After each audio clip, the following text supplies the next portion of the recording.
बोलो बेटा, ऐसी क्या परेशानी की बात है जो इतनी इमरजेंसी में बुलाया? सब खैर तो है ना? तुम्हारे अब्बू को कहीं ज़रूरी काम से जाना था, लेकिन तुम्हारे बुलाने पे हम यहाँ आ गए। हेमल बेटा, सब ठीक तो है ना? मेरा दिल हौल रहा है, बताओ ना बात क्या है? आंटी, अम्मी, अब्बू, अब जो हम बात करने जा रहे हैं उसके लिए हम चाहते हैं कि आप हमें तहम्मुल से सुने और बड़ा दिल रखें। बोलो, क्या बात है? सब पढ़े लिखे हैं, जो भी बात है खुल के कहो।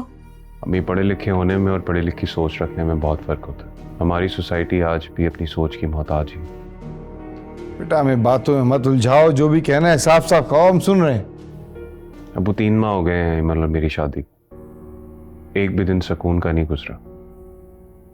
इंसान शादी इसलिए करता है कि वो खुशी से अपनी ज़िंदगी गुजार सके, लेकिन हम लोगों में कुछ भी कॉमन नहीं है। हम दोनों एक बेमकसद सी ज़िंदगी गुजार। तो ये बातें अब क्यों बता रहे हो हमें?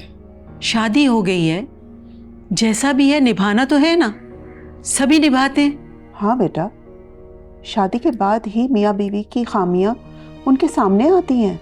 आप लोग एक दफ़ा प्लीज़ सुकून से हमारी बात तो सुन लीजिए। बोलो रेहान, करो अपनी बात, सुन रहे हैं हम। अब्बू, मुझे कुछ बातें इसकी बुरी लगती हैं और इसे कुछ बातें मेरी बुरी लगती हैं। हम दोनों बहुत मुख्तलिफ हैं एक दूसरे से और बहुत अलग ज़िंदगी गुजार रहे हैं। अब हम मज़ीद अपनी ज़िंदगी ख़राब नहीं करना चाहते। अभी मैं और एमल इस बात पे मुत्तफ़िक हैं कि हमारी औलाद नहीं है और ज़िंदगी वैसे भी ऐसे बेजारी से नहीं गुजारी जा सकती। इंसान शादी इसीलिए करता है ना कि वो खुश रह सके। मैं और एमल इस नतीजे पे पहुंचे हैं कि हमें अलहदा हो जाना चाहिए।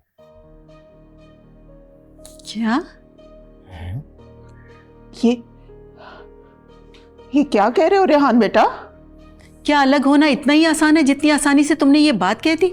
और एमल बेटा, मुझे तुमसे ये उम्मीद नहीं थी, ना सास ना नंद, अकेले घर में तुमसे शौहर नहीं संभाला गया। अम्मी, आप उसे क्यों डांट रही हैं? उसका कसूर नहीं है, हम दोनों का मुश्तरका फैसला है। बेटा, मर्द आज़ाद होता है, वो ऐसी बातें कर जाता है, लेकिन मैं तो एमल से बात कर रही हूँ। उसने ये नौबत यहाँ तक आने क्यों दी? तुम्हारे दिमाग में ये सवाल उठा क्यों? एमल, बोलो कुछ। क्या सारी बातें करने के लिए रेहान बैठा है? जब तुम दोनों का मुश्तरका फैसला है तो तुम भी अपनी बात करो। अम्मी, कोई एक मसला होता तो बताते ना। यहाँ सब कुछ बहुत मुख्तलिफ है, हमारी सोच, हमारी प्रायोरिटीज़ सब मुख्तलिफ है। मैंने तो अभी तक तुम्हारी शादी पे लिया खर्चा तक नहीं उतारा। ये सवाल तो आप अपनी बेटी से पूछें। क्या उसे अपनी बेवा माँ का ज़रा सा ख्याल नहीं, जो मॉडर्न बन के रास्ते अलग करने के लिए बैठी है? भाई, लड़कियां तो भरे ससुराल को संभालती हैं, शौहर को देखती हैं, बच्चों को देखती हैं। इनसे पूछें कौन सी जिम्मेदारी है इन पे। अपनी जुबानी हर चेहरा है